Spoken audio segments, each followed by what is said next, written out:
Alright guys, check this out. I picked up a Game Boy Light. The Game Boy Light is the first Game Boy to ever have a backlight.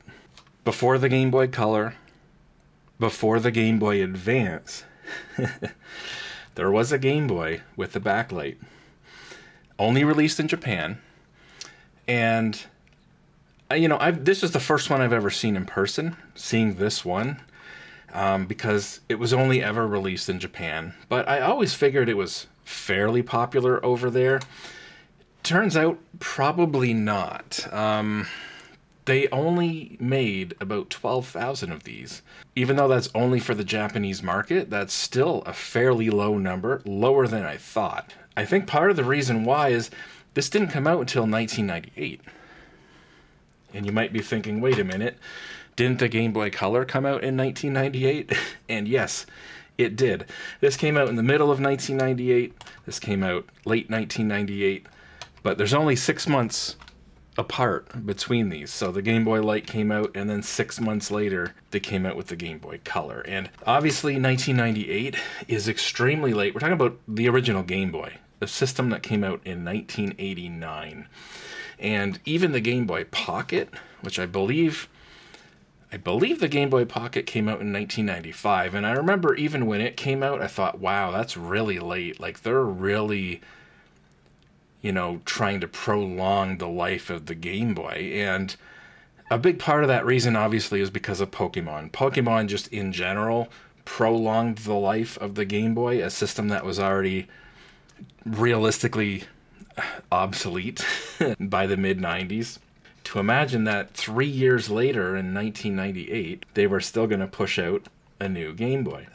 But yeah, I always thought the Game Boy Light was basically just a Game Boy Pocket with a backlight on it, and for the most part it is, but I was surprised when I saw one in person to see that it's actually a little bit taller. So I'll have a picture there showing that side by side. The Game Boy Light's a little bit taller than the Game Boy Pocket. It's also a hair wider, believe it or not. And, otherwise it looks a lot like a Pocket, except on the back, where you got these two bumps on the back.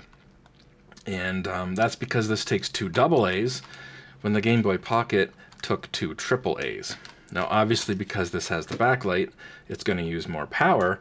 So to compensate for that, they put bigger batteries in it. The Game Boy Pocket and the Game Boy Light, the battery life, if you don't have the light on, because it is an option, on the power switch you've got off, you've got on, and you've got on with the backlight.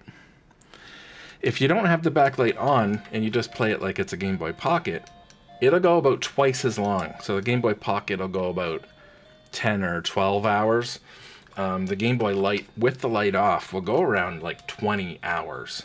And when that makes sense, it's got bigger capacity batteries in it. When you have the light on, you still get around 10 or 12 hours. So the battery life with the light on is similar to the Game Boy Pocket battery life. So it is pretty impressive. This light doesn't use a lot of power. It's not LED. It's an electroluminescent backlight. It's similar to a lot of Timex watches in the 90s with the Indiglo. Casio had a lot. In fact, I'm wearing, for this very reason, I'm wearing a Casio G-Shock and in gold. So that kind of matches. But this has the electroluminescent backlight. It's the same technology that they're using on here. And that requires a high voltage to run, so there's some sort of a step-up converter in here with maybe a transformer, or there's at least some sort of a coil. There's some extra little power board inside the light, and you can actually hear it when you turn the light on. You can actually hear a bit of a high-pitched squeal. It's got to be up there. Now I'm up there in age, so it's probably not like 20,000 kilohertz, or 20 kilohertz, I should say, but it's maybe up in the 10 to 15 kilohertz. This is very, very faint, high-pitched squeal. And again, that's because that electroluminescent activation, it requires a high voltage, but it's not a lot of current.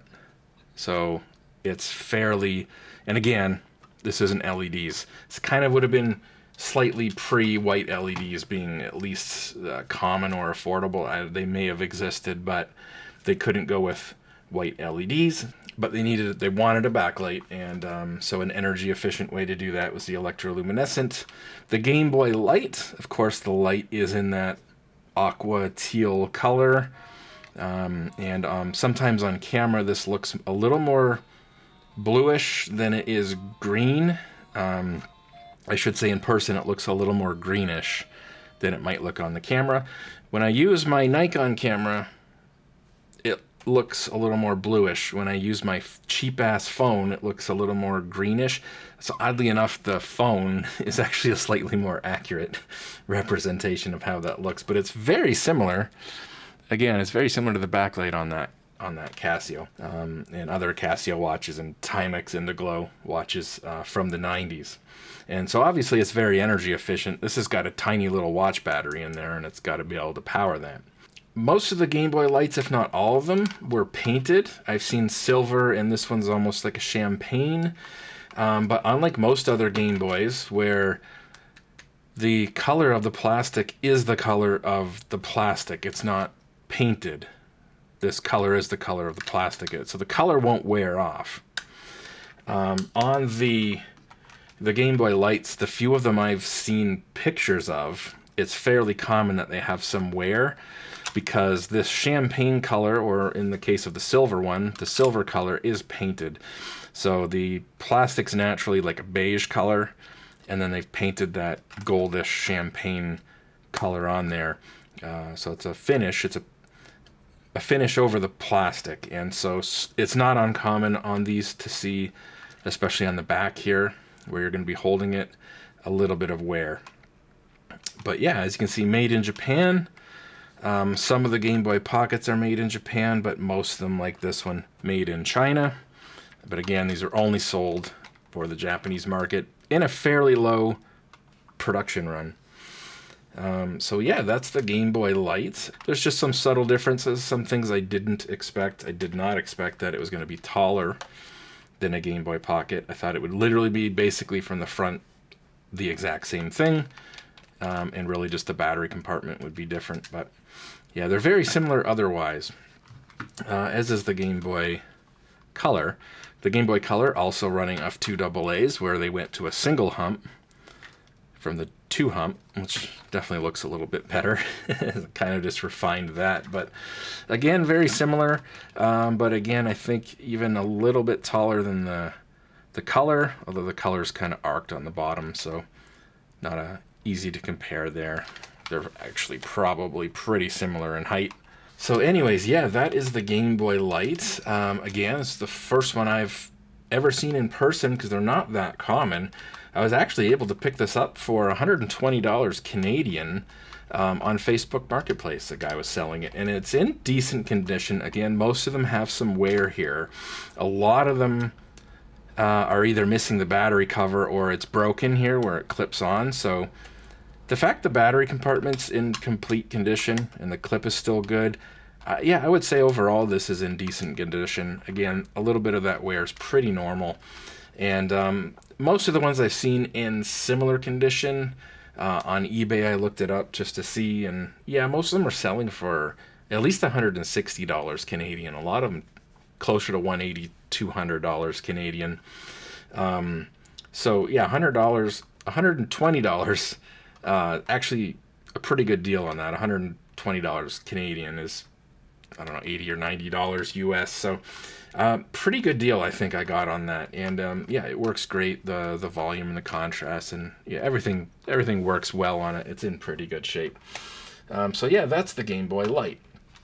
Now, I've got the Pocket out for 2 reasons. Obviously, one, chronologically, to compare it, and again, show that's a little bit taller. But 2, because this one's actually LED backlit. This one I've modded, so it's got an LED backlight on it. And I was interested to see the difference. And this is just an LED backlight. It's not bi-vert modded. So this is like the most basic mod. It's just got the LED backlight put in there. Otherwise, the screen is completely stock. And if we turn this on, It's much, much brighter, and the camera will have to expose for that, which, of course, it's not going to. Maybe you can see that. Let's go back to the title screen there, and we'll turn this one on. By comparison, this one is not anywhere near as bright. So yeah, this one is not like overly bright. I've actually installed a resistor to make the LEDs a little bit less bright than they would normally be if you just threw the backlight mod in there. But certainly on camera, it looks a little bit overpowered. And next to this one, I mean, yeah, it's a huge difference. In fact, the camera's exposing better. Yeah, it's going to be hard to show. But if I show some pictures where I've exposed, and actually this is with my phone, take some pictures with my phone, but if we expose for both, what I would say is in person, when you see these two side by side, this is actually a little bit easier to see. I know you can't see it right now on camera. It looks just like it's washed out. But in person, this one's a little bit easier to see than this one, even if you're in the dark. And so in a way, it's kind of makes this one, usability-wise, it kind of makes this one pointless for me, to be honest. This is a little bit easier to see. It's a little bit more compact, but I still think it's cool as a collector piece, I guess. Again, I've never seen one in person. It's kind of cool. I'm a fan of the electroluminescent glow. It is a little bit more of an even glow, but it's clearly not as bright. Again, when you're in a dark room, that's fine. The brightness of this is fine. It's just that this is still easier to see. Even right now, it's easier to see, but in a dark room, it's easier to see. It almost looks like it has a little more contrast. But yeah, again, I actually do prefer this. This almost makes no sense from a usability perspective, other than, well, the battery life's a little bit better when you don't need the light. But if you didn't need the light, you just wouldn't mod the Pocket in the first place. If you want to play it in the dark, yeah, I don't know. Again, kind of pointless from a usability perspective, but I thought it was cool. And again, I'd never seen one in person, and it was a really good price, so I added it to the collection. And you know, they're almost, realistically, you could argue they're all pointless compared to this one, because this one's got a bigger screen, it's way brighter, this is an IPS mod, so contrast ratio and color, well, these aren't color, but even if you were playing a black and white only game, obviously contrast ratio wise, this would kill it. And I mean, obviously this is a Game Boy Color, but you can still play the same original Game Boy games in it. And so again, from a usability perspective, these are both completely useless, if we're being honest. Right? Like, they're never going to look as good as this. So it all comes down to just a collectability factor, I guess. But yeah, I do like the Pocket because it's so damn slick, so thin, taking the two AAAs, and it is a little bit more viewable than that. So yeah, this one's really, out of the three, it's the most useless of them all. But again, I thought it was cool from a historical point of view. If you're a big Game Boy fan, it's the first backlit Game Boy that there ever was, years before the Game Boy Advance SP. So yeah, it's kind of cool in that regard. And again, I'm a fan of the electroluminescent.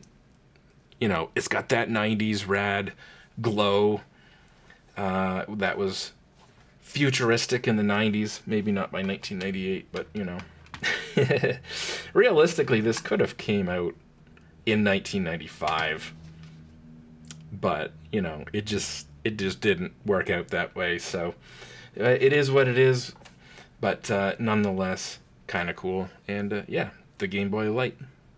See you guys later.